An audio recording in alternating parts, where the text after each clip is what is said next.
It's a collaborative relationship because the veterinarian holds the expertise in terms of getting the testing done and creating a diagnosis and making prescriptions and all of that. But the coach is your guide, your partner in your dog or your cat's health to help offer lifestyle changes, but also to help make you a better and more effective client by prepping you. Okay, I've got to go back to the vet to get these labs redrawn. What should I ask about? You're listening to the Soul Touched by Dogs podcast, the show for dog lovers who see dogs not as toys or tools, but wise souls worth our respect and care. I'm Anke Herman, and I'm your host. Hello and welcome, Dr. Ruth. I'm super excited to have you here. Anke, I'm delighted to be here with you. This will be a really fun conversation, I think. I think so too. I really look forward to. So let's dive right in. Let people know where in this lovely world you're based and what's your business with dogs. Right on. So currently, I'm a slow mad, but currently spending a lot of time in Slovenia from the US, and that's where our business is based. And what I'm doing is training people to be holistic pet health coaches so that pet guardians can have the trusted guides they need to help navigate chronic illness and making the best choice for their pet. Oh, I love that. I love it so much because, I so remember what it was like when I first got my dogs and, there's conflicting advice left, right, and center. A lot of it doesn't make sense. And so, yeah, I mean, before we get in, there's some hair moving down there. You want to introduce? And this is Hayo, our traveling companion. Oh. She is 15 and she keeps teaching me new tricks. So she's 15 months now post bladder cancer diagnosis, and so far so good. So she has pushed me to learn more about how to support dogs with bladder cancer for certain. Wow. So tell me about pet health coaching. How would somebody imagine, okay, there's vets here, and how does pet health coaching fit into the picture of the care professionals we have around us? So I think what I modeled this after was the human side, and frankly, it comes down to economics, sadly. So in the 80s, in the United States, insurance companies started going to these PPOs and HMOs and all of this alphabet soup. But basically what that boiled down to is that now your doctor has 15 minutes in the exam room with you and not 30 minutes or an hour. And so what started happening is the doctor would walk in and say, your blood sugar is a little bit high, or your H1AC is elevated.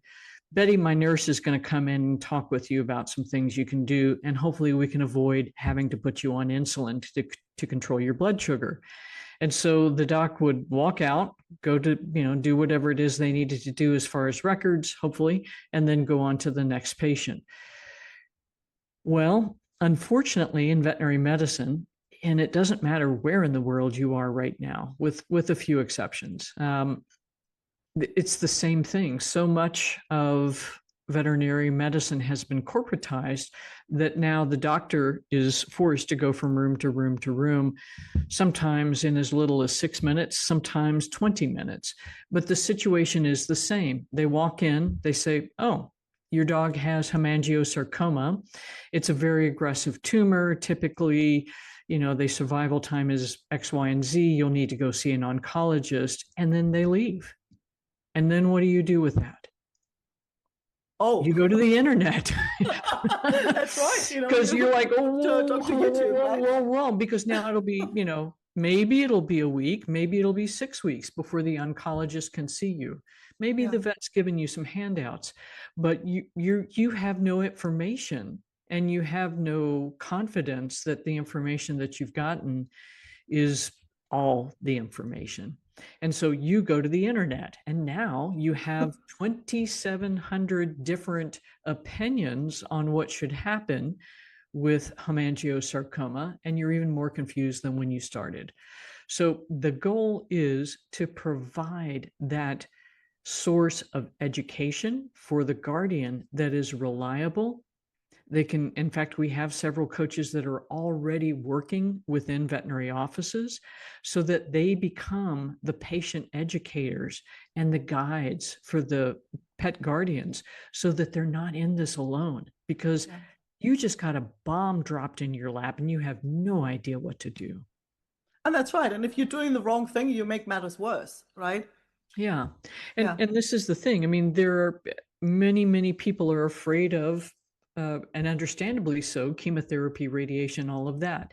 And so that's part of what the coach can do, is help you understand where the conventional treatments are going to be helpful and provide benefit, and where they're just doing something because it's the something that conventional medicine knows how to do. So these are important distinctions.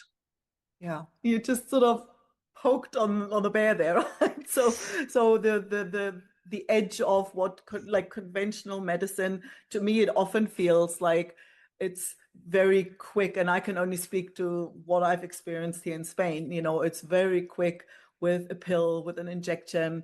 Nobody ever talks about food. And so that's the other part of it, that it doesn't feel complete, right? That it feels like, okay, yes, there's no time, but there's also the direction is straight down the medication route. Right. And to be fair, so I am not trying to poke a bear, but what I'm trying to get at is that these are the tools that the veterinarian has, and they don't know what else to offer you. And so the honest veterinarian says, well, you can do X, but the survival time with this cancer and X is 3 months, let's say, and without X, it's 2 months. So, if it was my dog, I don't know that I would choose that. But that's difficult for many veterinarians to stay. So the other part, you hit the nail on the head, is that what we know is that conventional medicine, whether that's for animals or for people, is excellent for emergency care. But for long-term chronic disease, it's not so great. And so that's where lifestyle medicine and personalized support comes in and helps to make the difference. So on the human side, that's where, Obama was talking about back in, the early 2000s, was personalized medicine. But attendant to that, if you're still eating Doritos and drinking Coke three meals a day, it doesn't matter what the medicine is until you really fix the underlying causes and factors in creating dis-ease, then you're really going to have a hard time making any progress. Yeah, so that makes so much sense. So a pet health coach can help with those things, right? So That's it. that's where, like, so if I'm going, okay, I'm worried about my dog, or my dog's showing some kind of symptoms, if I go to a pet health coach, what's the first thing we do? First thing they're going to do is ask you to bring any medical records that you may have, ask you to fill out a form that helps them understand all of the challenges that your dog may have faced through its life. Because, here we are 8 years into your dog's life, let's say, but there were a string of events along the way that kept pushing and pushing and pushing into a particular direction until here you are. And so part of the goal for the coach is to help go back in time to figure out where the start of the chain of events were, and where we really need to refocus how we're supporting this animal so that we get to that underlying or root cause. So that's the first part. And then they're going to have a conversation with you. If you live there where the coach is, that would be in person. Otherwise, it would be on a Zoom call. And then from there, they're going to ask you some additional questions, and then have you ask questions and tell them what's really important to you to solve right now. And then help develop a plan together that you believe, as a pet guardian, that you can carry off. And then stay in touch with you to help keep moving things along. And this is why health coaching on the human side has been so incredibly successful, because you've got somebody in your corner backing you up, helping you understand what to do if plan A didn't work and you need to pivot slightly. I love that. I love that, especially like putting it in the context of a human coach, because I think one question that, I don't know, I wouldn't be surprised, comes up fairly often. So So do I go to a pet health coach or do I go to the vet, right? So, and the way you just explain it, it isn't an either or. It's That's like it. you work together, but you have that trusted partner. Because one of the big question is when the dog has something or when there is something, okay, do I need to go to the vet, or is this something that, heals by itself or isn't even an issue? Or like, even making that call, it would be really helpful to have somebody in my corner who can, give reliable advice.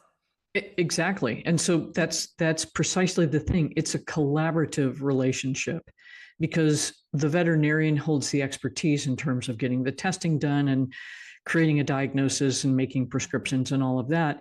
But the coach is your guide, your partner in your dog or your cat's health to help offer lifestyle changes, but also to help make you a better and more effective client by prepping you. Okay, I've got to go back to the vet to get these labs redrawn.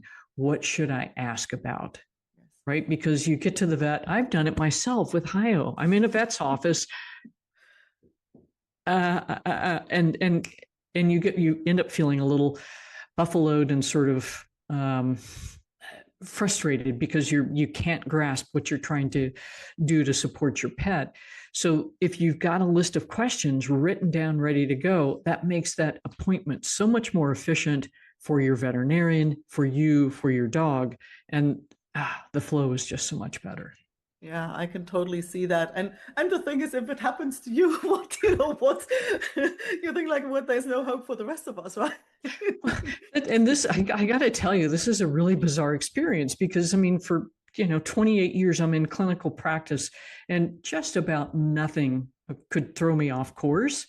And since I've been out of practice, this little dog has had several health problems, and I get panicked, and it's like, okay, I understand finally now how my clients were feeling all these years. And I was in a position to be able to spend 45 minutes or an hour with them to help them understand everything. But that's not the kind of education and compassion that they're getting from most veterinary offices. And I think veterinarians want to be able to do that, but unfortunately, the logistics and finances are different. Yeah, makes sense. So how did you get into this work? Like what sparked all of this? So you started, where did you start out? At what point did you realize, well, hey, there's something else that I really want to do? So I was doing one-to-one consultations after I retired from practice. So from 2018 to 2022. And around the pandemic, the stories I was getting from my clients were getting worse and worse and worse in terms of the care that they were getting from veterinarians. And the cutting blow was a client named Janet with this delightful dog named Rosie, who was a 15-year-old West Highland White Terrier.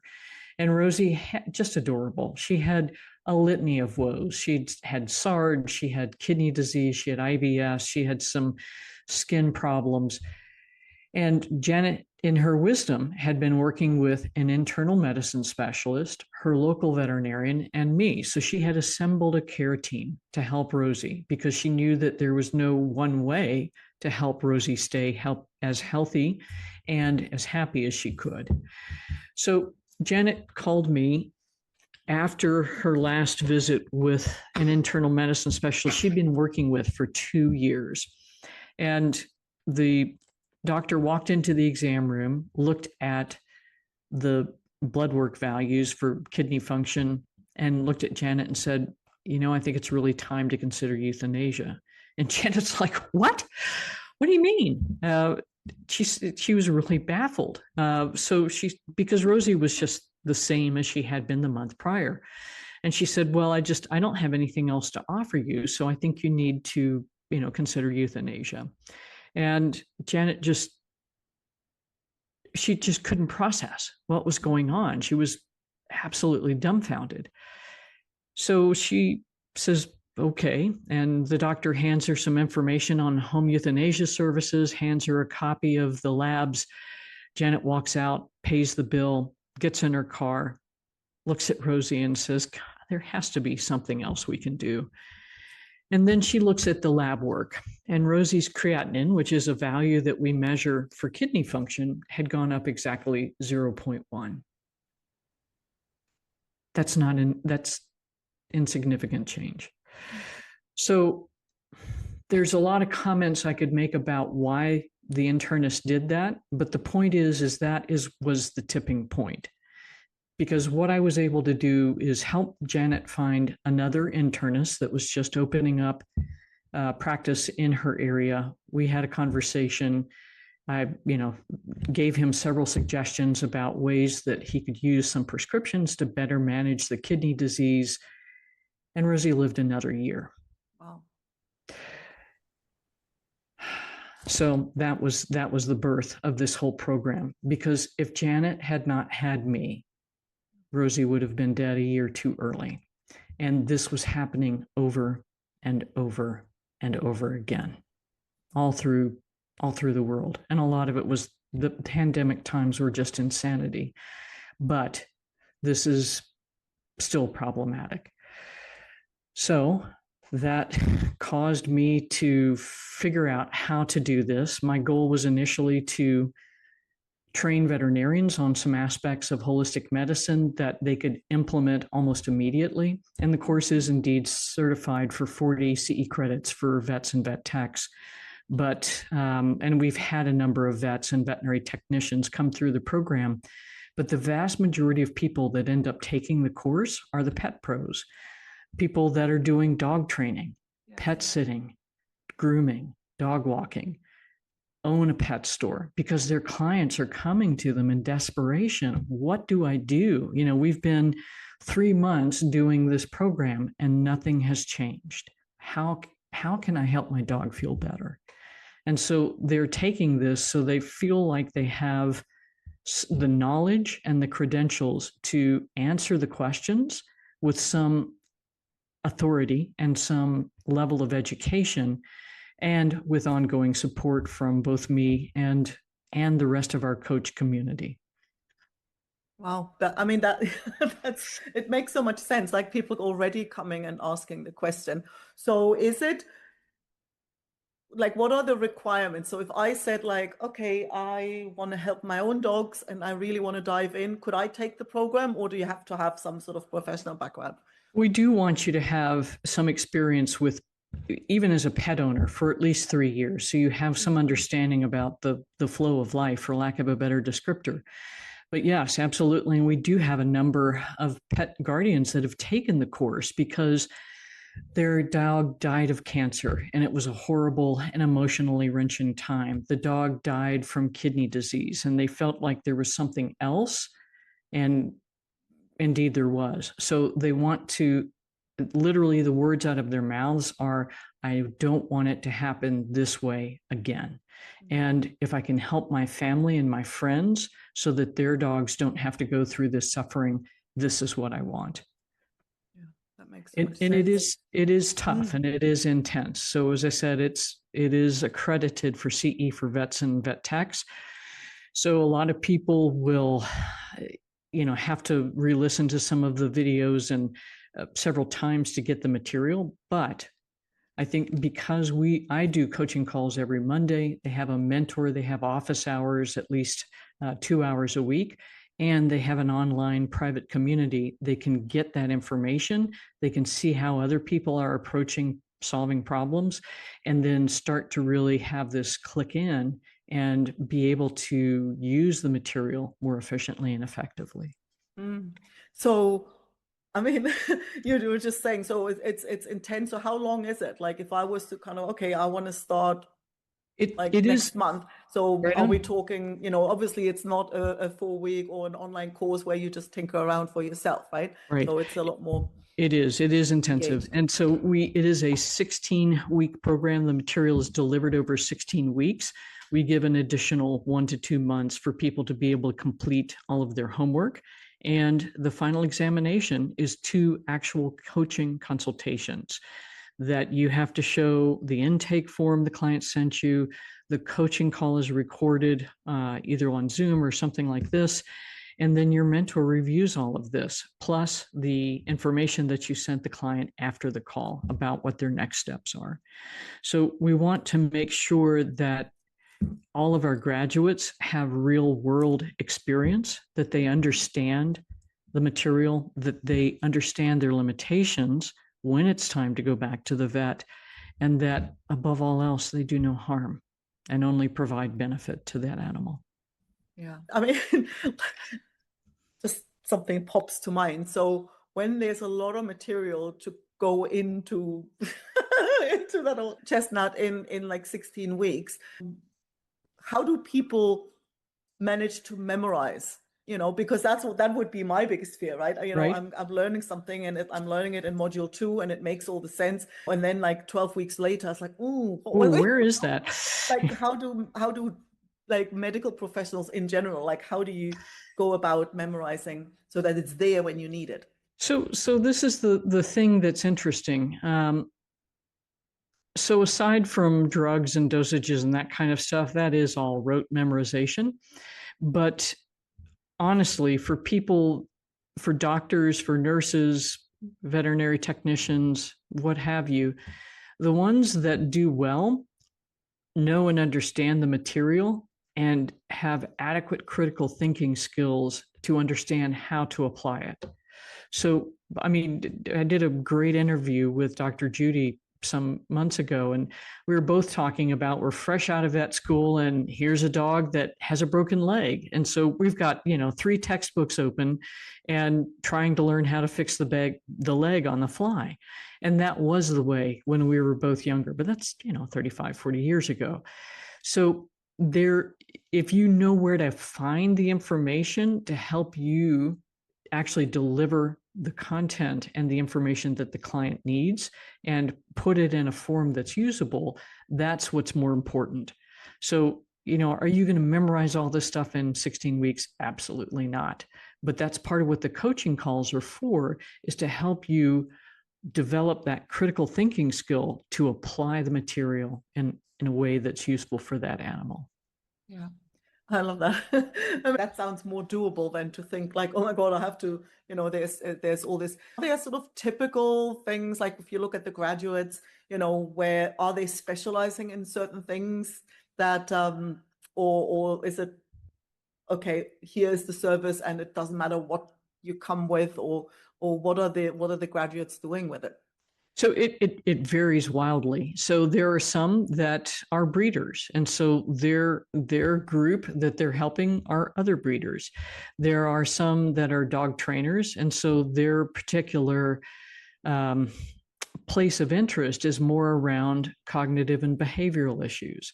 There are people who have had, one of our coaches, Karen Druckenmiller, has had rescue pitties for years, and she has battled mast cell cancer. So that's really her gig.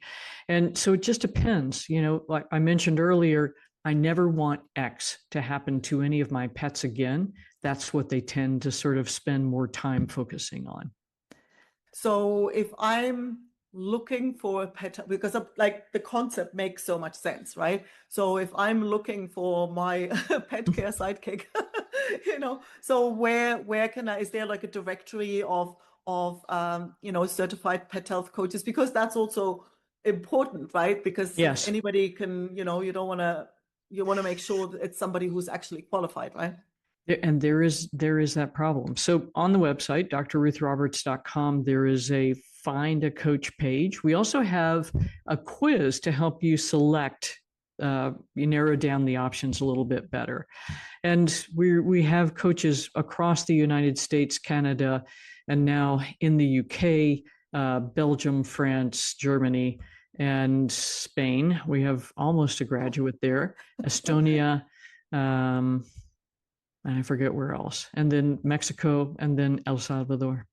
Wow. Yeah. And I guess with Zoom these days, so it's not that critical that the person is like physically near you, right? So it's more important that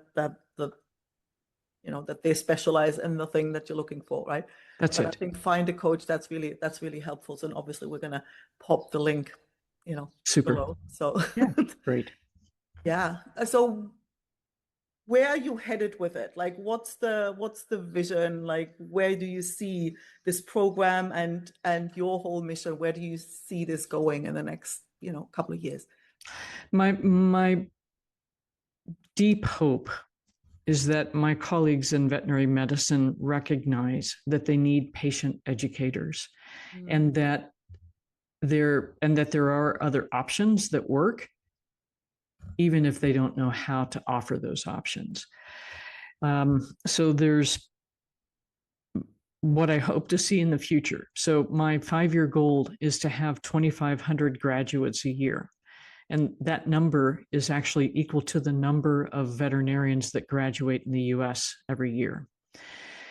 And I think this is going to be critical for pet guardians across the world to be able to have access to somebody that can spend time with them, understand all of the issues, and then help make lifestyle recommendations and get the veterinarian on board to support those recommendations.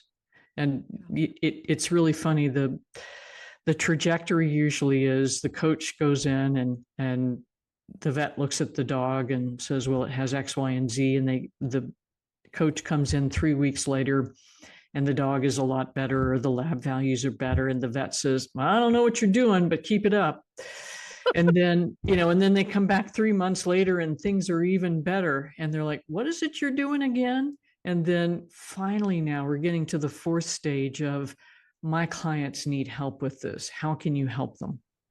And that is what keeps me going, because if we can bring that level of care and support to our pet parents, or pet guardians, then they are more comfortable. The veterinary team has the stress of not having the time to support that pet guardian the way they would like, and everybody wins. The pet gets better care, they're healthier, their quality of life is better, and all of the stress and the fear starts to go away.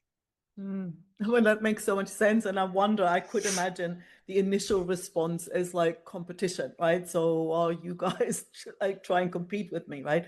So to get them to the point that every vet office should have at least one pet health coach as part of their team, right? That would be ideal. Yeah. Wow. That's my mission. So how could somebody help with that? Like, say, if I go to my vet, like, is there something I can do to, promote the idea or to start pointing them in that direction without being told off, basically? And this is the frustrating thing, right? Because veterinarians feel very attacked right now, because there's all these influencers on social media that are vet bashing and telling people how evil and awful and horrible and greedy they are. And corporate is corporate, but veterinarians and veterinary technicians and receptionists and assistants are working their behinds off trying to take care of pets in the way that they know how. And so I think the best thing you could do is go in and say, Doctor, I really want to thank you for all that you're doing for my dog. And I also want to show you this information about what's been very helpful. And I think that's kind of, there's this thing out there to be very angry at the vets, but honestly, they're doing the level best they can with the structure they're working in. So, and they're, we may get frustrated with them, but they are there when we need them. So offer them thanks for the job they're doing and slip them a little more information. I had clients do that, and I would clean off my desk every 6 months or so and find this article and read it and go, well, dadgum, okay, this makes sense. And then start figuring out how to utilize that piece of information. So eventually they'll have that time to take a breath and start to add more options to their toolkit. Yeah, so true. And I actually have had a guest on the show who talks about that vet burnout. How it was so insightful to see this, because also we always go to the vet when we're distressed, like we're Yes. not at our best either, right? So we're stressed, we're scared. And the level of stress they're under, it's just out of this world, right? So, I mean, it was really interesting to see that the other side of the, of the reception desk, and it wasn't a pretty picture for sure. Yeah, definitely changes how you see what's going on. I mean, this is the thing we talk about the suicide rate in veterinarians, and it is astronomically high. But the other side of the reception desk, the assistants, the veterinary technicians, their level of stress, their level of frustration is also astronomically high. And I think that that's something we don't discuss often enough. These people are making often very poor wages because they're doing something they love and they feel like it's making a difference in the world. Yeah, that's so true. That's so true. So where can people find out about you, about your work, about the program? drruthroberts.com is the easiest. If you're, more on social media, just search Dr. Ruth Roberts. You'll find us there. And then if you're on the website, just click on the tab that says Find a Coach, and you can get started on finding the right person to work with you. I love that. Well, thank you so much. This is, I think, I would love to see every vet practice have, a bunch of pet health coaches to support that. It's a beautiful mission. So I hope you'd achieve it, and that and much more. So thank you so much for coming. It was my pleasure. Thanks so much for listening. If you enjoyed the episode, don't forget to subscribe and leave a review so other dog lovers can find the show. Head over to soultouchedbydogs.com and sign up for the weekly treat. Tips, recommendations, and personal stories to warm your dog-loving heart. And if you know a awesome human you think I should interview, I'd love an introduction. Email me at Anke, that's ANKE, @soultouchedbydogs.com.